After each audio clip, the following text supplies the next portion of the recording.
Welcome to I dream. నేను మీ భవ్య. మనకి రెగ్యులర్గా వచ్చే మోషన్ ఉంటుంది, అది చాలా లూజ్గా అవుతుందా మీకు, లేదా బాగా టైట్గా ఉంటుందా, కొన్నిసార్లు 2 days గ్యాప్ వస్తుందా, లేదా బాగా స్మెల్ ఉంటుంది. సో ఇవన్నీ ఎందుకు జరుగుతాయి అంటే అప్పుడు మన గట్ హెల్త్ బాగుందనా లేదా, ఈ డీటెయిల్స్ మనతో మాట్లాడడానికి మెడికవర్ నుంచి డాక్టర్ శ్రీమన్ నారాయణ గ్యాస్ట్రోఎంట్రాలజిస్ట్ ఉన్నారు. అడిగి తెలుసుకుందాం. నమస్తే సార్, ఎలా ఉన్నారు సార్? సార్, మోషన్స్ రెగ్యులర్గా వెళ్తున్నప్పుడు కొంతమందికి బాగా వాటరీగా వస్తుంటాయి, కొంతమందికి చాలా టైట్గా ఇబ్బంది పడుతుంటారు, ప్రెషర్ చేస్తుంటారు, కొంతమందికి అసలు 2-3 days అసలు అవ్వనే అవ్వదన్నమాట, చాలా ఇబ్బంది పడతారు. ఈ మోషన్ అనేది మన హెల్త్కి రిలేటెడ్ ఉంటుందా, ఎలా అంటారు సార్? నార్మల్గా మన హెల్త్ బాగుంటే జనరల్గా మోషన్ మనం పర్ డే ఒకసారి వెళ్తారండి, జనరల్గా మార్నింగ్ టైం. ఎందుకంటే మనకి మూమెంట్ ఆల్రెడీ ఫిక్స్, మార్నింగే మోషన్కి వెళ్ళాలని ఆల్రెడీ ఫిక్స్ ఉంటుంది. కొంతమంది ఏంటంటే బికాజ్ ఆ వర్క్ స్ట్రెస్ వల్ల కానీ వాళ్ళు మార్నింగ్ వెళ్ళిపోవాలనుకోండి ఆఫీస్కి, సో వాళ్ళకి ఏంటంటే ఈవినింగ్, సో పర్ డే 1 అనేది ఫిక్స్ ఉంటుంది. కానీ 1 ఎవ్రీ డే రాకపోయినా కూడా ప్రాబ్లం ఏం లేదు యాక్చువల్గా. 2 daysకి ఒకసారి వచ్చినా కూడా దట్ ఈస్ ఓకే. అలా కాకుండా కొంతమందికి ఏంటంటే మరీ హార్డ్ స్టూల్స్ వస్తాయి అన్నమాట. హార్డ్ స్టూల్స్ అంటే వాళ్ళు ఎక్కువ స్ట్రెయిన్ చేస్తే కానీ మోషన్ పాస్ అవ్వరు. అంటే వాళ్ళకి వచ్చిన ఫీలింగే ఉంటుంది సార్ కంటిన్యూస్గా, కానీ వెళ్ళలేకపోతుంటారు చాలా మంది. ఫుడ్ తినమన్నా కూడా వద్దు అని అంటూ ఉంటారు. జనరల్గా మనకి మోషన్ పాస్ చేయాలి అంటే మన పేగులు మూవ్ అవ్వాలండి లోపల నుంచి. సపోజ్ పేగులు సరిగ్గా మూవ్ అవ్వలేదు కొన్ని కాజెస్ వల్ల, లైక్ డయాబెటీస్ పేషెంట్స్ కానీ, ఆల్రెడీ మెడిసిన్స్ యూస్ చేస్తున్న వాళ్ళు కానీ, లేకపోతే అతనికి ఏమైనా స్ట్రెస్ ఎక్కువ ఉన్నా కూడా ఏంటంటే పేగు మూమెంటే ఉండదు అనమాట. అప్పుడు ఏంటంటే తను ఎంతసేపు ట్రై చేసినా కూడా మోషన్ రాదు. కొంతమందికి ఏంటంటే లోపల మన ఫైబర్ ఫుడ్ సరిగ్గా తీసుకోలేదండి, వాటర్ సరిగ్గా తీసుకోలేదు, అప్పుడు ఏమవుతుంది మోషన్ హార్డ్గా అయిపోతుంది. సో హార్డ్ స్టూల్ని తను మూవ్ చేయలేకపోతున్నాడు అనమాట. అప్పుడు వాళ్ళు క్లియర్గా చెప్తారు, సార్ లాస్ట్లో ఎక్కడో బ్లాక్ అయినట్టుంది, పంపించలేకపోతున్నాను. వీళ్ళల్లో ఏం చేస్తారంటే జనరల్గా కొంతమంది ఫింగర్ యూస్ చేయటము, కొంతమంది ఏంటంటే ఆ ఏరియాలో కొంచెం చేయి అడ్డం పెట్టుకొని ప్రెజర్ అప్లై చేయడం, అంటే పుష్ అండ్ పుల్లింగ్ టెక్నిక్ అంటారు అనమాట. సో వాళ్ళకి ఏంటంటే వీళ్ళకి హార్డ్ స్టూల్స్, వాళ్ళకి జస్ట్ మనం వాటర్ ఇంటేక్ చూసుకోండి, ఫైబర్స్ యూస్ చేయండి, ఫిజికల్ యాక్టివిటీ పెంచుకోండి అంటే సెట్ అయిపోతారు అనమాట. కొంతమంది ఏంటంటే మల్టిపుల్ టైమ్స్ లూజ్ మోషన్స్కి వెళ్తారనమాట. సో ఇందులో 2 types ఉంటుందండి యాక్చువల్గా. ఏంటంటే కొంచెం నార్మల్ మోషనే మల్టిపుల్ టైమ్స్ వెళ్తే మనం IBS ప్రాబ్లం అంటాం, ఇరిటబుల్ బవల్ సిండ్రోమ్ ప్రాబ్లం అనమాట. వీళ్ళలో టిపికల్గా ఏంటంటే స్టమక్ పెయిన్ వస్తుంది, మోషన్కి వెళ్ళిపోతారు, మోషన్ అయిపోయిన వెంటనే అయిపోయింది కదా అని బయటకు వస్తారు, మళ్ళీ 2 minutes తర్వాత మళ్ళీ నొప్పి వస్తుంది. So every time stomach pain వచ్చినప్పుడల్లా తన మోషన్కి వెళ్ళాలి. అండ్ అన్నం తిన్న వెంటనే మోషన్కి పరిగెత్తుతారు అనమాట, వాళ్ళని IBS ప్రాబ్లం అంటాం యాక్చువల్గా. అదేమి ఫంక్షనల్ ప్రాబ్లం అండి యాక్చువల్గా, స్ట్రెస్ రిలేటెడ్ అనమాట. సార్ అంతే, ఇది రెగ్యులర్గా ఉండే ఛాన్స్ ఉంటుందా? కొన్నిసార్లు మన హెల్త్ డిస్టర్బ్ అయినప్పుడు రెగ్యులర్గా తిన్న వెంటనే వెళ్తారన్నారు, అది మధ్య మధ్యలో కూడా వచ్చే ఛాన్సెస్ ఉంటాయి? జనరల్గా ఏంటంటే ఇప్పుడు సపోజ్ ఫుడ్ పాయిజనింగ్ అయింది అనుకోండి, అతనికి ఏంటంటే స్టమక్ అంతా అప్సెట్ లాగా ఉంటుంది, లూజ్ మోషన్స్కి వెళ్తాడు, కొంచెం ఫీవరిష్గా ఉంటుంది, బాడీ పెయిన్స్ ఉంటుంది, 2-3 days కన్నా ఎక్కువ ఉండదు జనరల్గా. ఇన్ఫెక్షన్ వల్ల వచ్చిందంటే 2-3 days, మాక్సిమం 1 week ఉంటుందండి. నేను చెప్పిన IBS ప్రాబ్లం ఏంటంటే కంటిన్యూస్ ప్రాసెస్ అనమాట. లైక్ సూర్యుడు చంద్రుడు వచ్చినట్టు 15 రోజులు ఉంటుంది, తగ్గిపోతుంది, 15 రోజులు వస్తుంది, తగ్గిపోతుంది. సో క్రానిక్గా ఉంటుంది అనమాట. More than 1 year 2 years history చెప్పాలి అతను. ఇంకోటి ఏంటంటే మోషన్ లూజ్గా రాదు వీళ్ళకి, నార్మల్ మోషనే మల్టిపుల్ టైమ్స్ వెళ్ళాల్సి వస్తుంది అనమాట. అలా కాకుండా లూజ్ మోషన్సే చాలా రోజుల నుంచి వెళ్తున్నాడు అనుకుందాం అనుకోండి, అతను ఏంటంటే మన హిస్టరీలో జిగురు ఏమైనా ఉందని అడుగుతాం. మోషన్లో జిగురు ఎలా ఉందనేది జనరల్గా చెప్పలేరు ఎవరు కూడా, కాబట్టి అంటే వాష్ చేసుకునేటప్పుడు మీకు ఏమైనా స్టిక్కీగా అనిపిస్తుందని అడుగుతారు. కొంతమందికి ఏంటంటే బ్లడ్ మోషన్లో మిక్స్ అయిపోయి వస్తుంది అనమాట. వాళ్ళకి ఏంటంటే మనకి పేగు లోపల పూత ఉందని డౌట్ వస్తుంది అనమాట. బట్ జనరల్గా మోర్ దాన్ 1 week కన్నా ఎక్కువ హిస్టరీ ఉండాలి వీళ్ళకి. 1 weekలో కొంతమందికి డిసెంట్రీ అని చెప్తాం కదా, డిసెంట్రీలో కూడా 1 week ఈ 3 ఉంటాయి. కానీ లూజ్ మోషన్స్ ఉండాలి, ప్లస్ గమ్ ఉండాలి, అందులో కొంచెం బ్లడ్ మిక్స్ అయ్యి వచ్చి ఉండాలి. వాళ్ళకి మోర్ దాన్ 1 week హిస్టరీ ఉంటే మాత్రం పేగు లోపల పూతలాగా ఏమైనా వచ్చే ఛాన్సెస్ ఉంటాయి అనమాట. లైక్ అల్సరేటివ్ కోలైటిస్ కానీ, క్రాన్స్ డిసీజ్ కానీ, TB పేషెంట్స్ కానీ అనుకుంటాము. సో ఇవన్నీ చేయాలంటే ముందు మనం అసలు మోషన్ని చెక్ చేసుకోవాల్సి వస్తుంది. మన మోషన్ చెక్ చేయడం అంటే అట్లీస్ట్ వెస్టర్న్ కమోడ్స్ కాబట్టి అన్ని బిఫోర్ ఫ్లషింగ్, మన ఫ్లష్ కొట్టక ముందే ఒకసారి బ్యాక్ సైడ్ చూసుకుంటే 1 week ఒకసారి చూసుకోవడంలో తప్పలేదు. ఎందుకంటే మనము హెల్త్ ఉన్నామా లేదనేది మన మోషన్, యూరిన్ డిసైడ్ చేసేస్తాయి. మన కళ్ళు ఎలాగో, కళ్ళు చూడంగానే ఇతను నీరసంగా ఉందా, ఫీవర్గా ఉందా అని చెప్పేస్తారు ఎవరైనా, పెద్దవాళ్ళు ఎవరైనా చెప్పేస్తారు. సార్ ఇప్పుడు మీరు లూజ్ మోషన్ అనేది రెగ్యులర్గా అవుతూ అది కూడా మనకి ఒకేసారి వెళ్ళకుండా గ్యాప్తో 2 minutesకి వెళ్తే అది ఐబిఎస్ హెల్త్ ఇష్యూ అన్నారు కదా.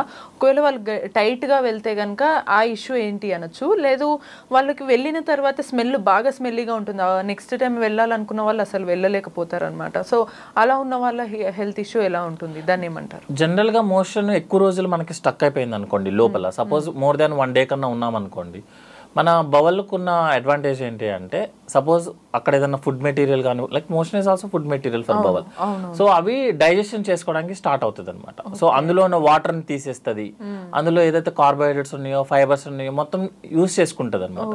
సో ఎక్కువ రోజులు కనుక మీరు ఫుడ్ మెటీరియల్ చూడండి, మీరు ఆ రోజు ఫ్రెష్ ఉంటుంది, స్మెల్ వస్తుంది, మంచి స్మెల్ వస్తుంది. మీరు 1 day కనుక ఆ ఫుడ్కి గ్యాప్ ఇచ్చారనుకోండి, చాలా కంపు వచ్చేస్తుంది, హోల్ స్మెల్లింగ్ వచ్చేస్తుంది. సేమ్ ఇదే కాన్సెప్ట్ అండి. మనం రెగ్యులర్గా మోషన్కి వెళ్తే మన మోషన్ స్మెల్ రాదు. అలా కాకుండా మనం రెగ్యులర్గా వెళ్లకుండా 1 day 2 day గ్యాప్స్ ఇచ్చారనుకోండి, మన మోషనే లోపల బ్యాక్టీరియల్ ఫర్మెంటేషన్ అయిపోయి ఎక్కువ స్మెల్ వచ్చేస్తుంది అనమాట. అంటే అర్థం అతనికి కాన్స్టిపేషన్ ఎక్కువ రోజుల నుంచి ఉన్నట్టు లెక్క. సో అదే. ఇంకోటి ఏంటంటే ఓల్డ్ పీపుల్ కనుక ఇలాగే కాన్స్టిపేషన్కి రిపీటెడ్గా అవుతున్నారు అనుకోండి, అర్థం ఏంటంటే ఓల్డ్ పీపుల్ జనరల్గా మనం క్యాన్సర్స్ ఏదైనా ఐడెంటిఫై చేస్తాం. బట్ జనరల్గా అండి ఒక పేషెంట్ కనుక కంప్లైంట్తో వచ్చాడు, పెయిన్తోనో లూజ్ మోషన్తోనో బ్లీడింగ్తో వచ్చాడు అనుకో, 95% క్యాన్సర్స్ కాదు. పేషెంట్ కంప్లైంట్తో వస్తే జనరల్గా క్యాన్సర్స్ ఉండవు. అలా కాకుండా పేషెంట్ని డాక్టర్ ఐడెంటిఫై చేస్తే కొన్ని క్యాన్సర్స్ ఉంటాయి అన్నమాట. ఎందుకంటే మనం నెట్లో ఫస్ట్ కొట్టంగానే blood in the motion you have a cancer అని వస్తుంది, క్యాచీ వర్డ్ కాబట్టి. బట్ జనరల్గా ఒక పేషెంట్ కంప్లైంట్తో వస్తే 95% క్యాన్సర్స్ అవ్వవు. వాళ్ళు వచ్చిందేమో అని కంగారుతో నెగ్లెక్ట్ చేస్తారు. అది నార్మల్ కండిషన్ కూడా చాలా అబ్నార్మల్ కింద మారిపోతుంది. సో ఫైనల్గా సార్ ఇప్పుడు ఈ మోషన్స్ అనేవి మీరు అందాక అన్నట్టు హెవీగా అయినా కష్టమే, టైట్గా అయినా కష్టమే. సో రెగ్యులర్గా మినిమం డైలీ వన్స్ ఆర్ 2 daysకి ఒకసారి అవ్వాలి.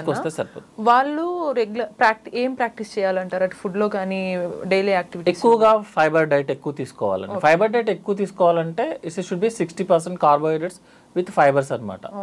సో రోజు అట్లీస్ట్ ఒక ఆకుకూర ఉండేలాగా, రోజు కొంచెం క్యారెట్ కీరా, మళ్ళీ దాన్ని ఏమి సెపరేట్ గా పైన మన దగ్గర ఏం ప్రాబ్లం అయితే క్యారెట్ కీరా తినమంటే దాన్ని జ్యూస్ చేసి తీస్తారు అన్నమాట. ఆ పల్ప్ను పక్కన పడేస్తారు. యాక్చువల్ గా ఆ పల్పే ఫైబర్. మనం క్యారెట్ ని క్యారెట్ లాగా తినాలి, కీరాని కీరా లాగే. పైన ఫైబర్ తీసేస్తే యూజ్ ఏమి ఉండదండి, సేమ్ మళ్ళీ వాటరే వస్తుంది అనమాట. సో మళ్ళీ దానికి ఏదో డెకరేషన్ లాగా చేయకుండా క్యారెట్ ఈస్ క్యారెట్, దాని పైన పీల్ ఆఫ్ చేయాల్సిన అవసరం లేదు, డైరెక్ట్గా వాష్ చేసుకోవడం, తినేయటం. రోజు ఒక వెజిటేబుల్ కర్రీ. మన దగ్గర పప్పు ఈజ్ అ వెజిటేరియన్, పప్పు వెజ్ కాదు యాక్చువల్గా, పల్సెస్ అనమాట. చాలా మంది మీరు వెజిటేబుల్స్ తింటారంటే అవును సార్ పప్పు తింటామంటాం, పప్పు వెజిటేబుల్స్ కాదు యాక్చువల్గా. సో వెజిటేబుల్స్ తీసుకుంటే డైజెషన్ ఈజీ అవుతుంది, మనం ఏం తింటే అదే మోషన్ లాగా వస్తుంది అనమాట. సార్ ఈ లూజ్ మోషన్ లో కూడా కొంతమందికి వాష్రూమ్కి వెళ్ళినప్పుడు తేలుతుంటుంది అనమాట, కొంతమందికి ఎంత ఫ్లష్ చేస్తున్నా అది మునగదు. సో దీని వల్ల కూడా ఏమైనా హెల్త్ ఇష్యూస్ వచ్చే ఛాన్సెస్ ఉంటాయంటారా? జనరల్గా అండి హెల్దీ మోషన్ అంటే ఏంటి అంటే ఒక 100 to 150 grams, అది ఎలాగో మనం క్యాలిక్యులేట్ చేయలేము. సెకండ్ థింగ్ ఏంటంటే సింగిల్ పీస్ లాగా వస్తుంది అనమాట. జనరల్గా అండి హెల్దీ మోషన్ అంటే ఏంటంటే మనం అరౌండ్ 100 to 150 grams మోషన్ ఉంటుంది. లైక్ ఎల్లో కలర్ వస్తుంది అనమాట జనరల్గా, ఇన్ జనరల్గా లైట్ ఎల్లో కలర్గా వస్తుంది. తర్వాత థర్డ్ ఏంటి అంటే నార్మల్గా వాటర్ కమ్మోడ్లో, వాష్రూమ్ కమ్మోడ్లో మునుగుతుంది యాక్చువల్లీ. ఎందుకు మునగకపోతే ఏంటి అర్థం ఏంటంటే more fat, undigested fat material మనకు మోషన్లో ఎక్కువ ఉన్నట్టు లెక్క. మీకు ఆయిల్ తెలుసు కదా, మోషన్లో ఫ్లోట్ అవుతుంది, ఆయిల్ వాటర్లో ఫ్లోట్ అవుతుంది. సో అర్థం దట్ ఇస్ సేమ్ మీనింగ్ అండి. మన మోషన్లో కనుక ఆయిల్ ఎక్కువ ఉంటే మనకి ఫ్లోట్ అవుతుంది. ఆయిల్ ఎక్కడి నుంచి వస్తుంది? ఐదర్ మనం ఎక్కువ తీసుకోవడం వల్ల అవ్వచ్చు, లేకపోతే ఏంటంటే మనకి ఆయిల్ డైజెషన్ అవ్వకపోయినా అవ్వచ్చు. సో ఆయిల్ ఎక్కువ తీసుకుంటే that is already spicy food కానీ మనం బయట ఎక్కువ ఫుడ్ తింటాం. కొంతమంది ఈ మధ్య డైరెక్ట్గా కోకోనట్ వాటర్, కోకోనట్ ఆయిల్ రెండు తాగేస్తున్నారు లోపలికి. సో ఆయిల్ ఎక్కువ తీసుకున్నా, మనం జనరల్గా తీసుకోవాల్సిన ఆయిల్ కన్నా ఎక్కువ తీసుకున్నా మన మోషన్ ఫ్లోట్ అవుతుంది. కొంతమందికి ఏంటంటే మన ఫ్యాట్ ఏదైతే మనం తీసుకున్నామో అది డైజెషన్ అవ్వదు అనమాట. కొన్ని కండిషన్స్ ఉంటాయి, అంటే లైక్ చాలా ఎసిడిటీ ప్రాబ్లం ఎక్కువ ఉన్న వాళ్ళకు కూడా. సెకండ్ థింగ్ ఏంటంటే స్మాల్ బౌల్లో డిసీజెస్ ఉంటాయి, like coeliac disease, ulcerative colitis disease, Crohn's diseases ఉన్నప్పుడు ఏంటంటే వాళ్ళకి డైజెషన్ అవ్వదు, ఫ్యాట్ డైజెషన్ పెక్యులర్. అంటే ఈ రకంగా ఒకవేళ మోషన్ వెళ్ళినప్పుడు ఫ్లోట్ అయ్యే వాళ్ళు ఉంటే వెంటనే డాక్టర్ కన్సల్ట్ అయితే కంపల్సరీగా అండి. ఎందుకంటే వేరే ఏ ప్రాబ్లం అయినా పెద్ద డిసీజెస్ ఏముండవు కానీ మోషన్ కనుక ఫ్లోట్ అయింది అంటే అర్థం ఏంటంటే బిగ్ ఇష్యూస్ అదే అనమాట. అంటే బ్యాక్గ్రౌండ్ లో ఇష్యూస్ ఉన్నాయని, అలాగని ప్రతి దానికి పెద్ద పెద్ద ప్రాబ్లమ్స్ అని కాదు, జస్ట్ అలర్ట్ చేయడానికి అంతే అనమాట. సపోజ్ మనకి ప్యాంక్రియాటైటిస్ వచ్చిందండి, ప్యాంక్రియాటిక్ డ్యామేజ్ అయిపోయింది, 80% ప్యాంక్రియాటిక్ టిష్యూ డ్యామేజ్ అయిపోయింది, అప్పుడు మనకు ఆయిల్ డైజెస్ట్ అవ్వదు. వాళ్ళకి కొంతమందికి అయితే మీకు డైరెక్ట్ గా ఆయిల్ బయటకు వచ్చేస్తుంది మోషన్ లో నుంచి.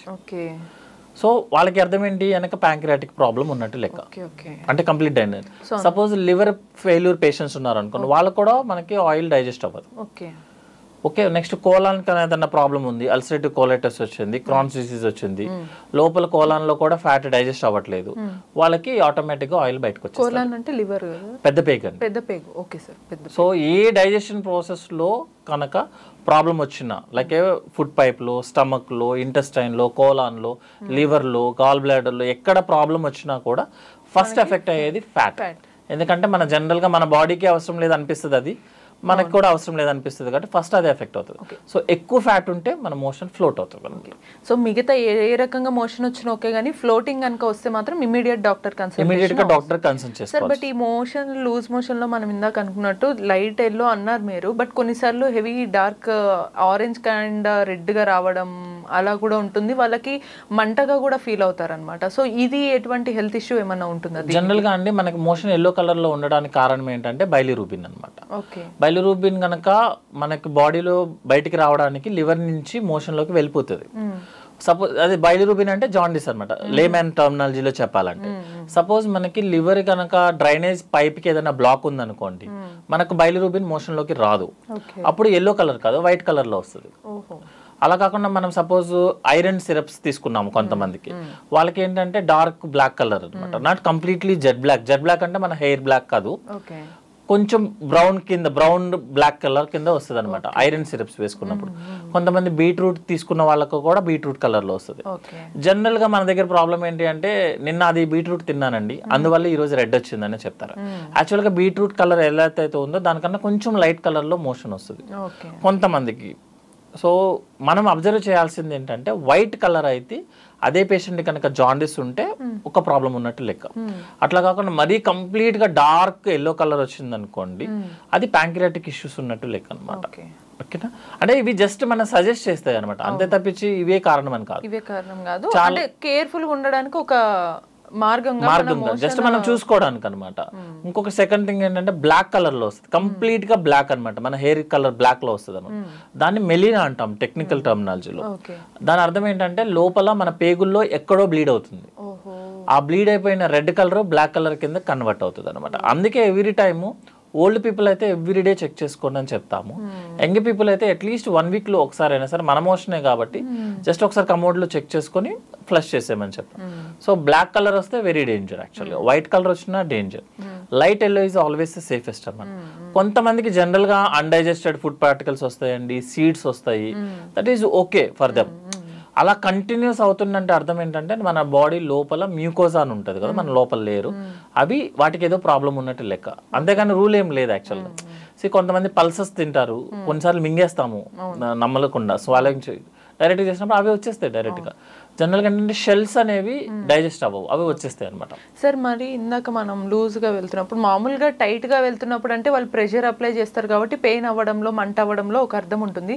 బట్ లూజ్ మోషన్ అయినప్పుడు కూడా కొన్నిసార్లు మంట ఫీల్ అవుతారు చాలా మంది, ఇబ్బందిగా వచ్చి కూర్చుంటూ ఉంటారు అనమాట. సో అప్సెట్ ఉంది స్టమక్ అంటారు, దీనికి రీజన్ ఏమంటారు? జనరల్గా అండి, నార్మల్ మోషన్ పాస్ చేస్తే మనం తక్కువ ప్రెషర్ అప్లై చేసిన మోషన్ అయిపోతుంది. లూజ్ మోషన్స్ సాఫ్ట్ మోషన్స్ కి మనం ఎక్కువ ప్రెషర్ అప్లై చేయాల్సి వస్తుంది.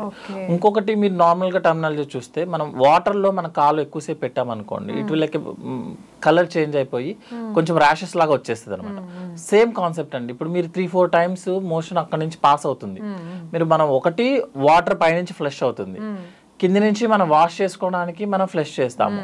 అంటే లైక్ వాటర్ వాష్ ఎక్కువ అవుతుంది, లైక్ మన కాళ్ళు వాటర్ లో పెడితే ఎలా అయితే ప్రాబ్లం అవుతుందో అలా దాని వల్ల పెయిన్ వస్తుంది అనమాట. కరెక్ట్ గా చెప్పాలంటే, చిన్నపిల్లలకి డైపర్ ర్యాష్ వస్తుంది కదండి, సేమ్ అదే కాన్సెప్ట్. డైపర్ ర్యాష్ ఎందుకు వస్తుంది?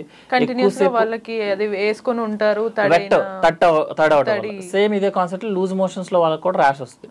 ట్రీట్మెంట్ కూడా అదే యాక్చువల్ గా. Diaper rash rash cream apply చేయమని చెప్తాము. అంటే ఎనీ టైం డ్రైగా పెట్టుకోండి, వాష్ చేసుకోవద్దు, టిష్యూ పేపర్ తో క్లీన్ చేసుకోమని చెప్తాము.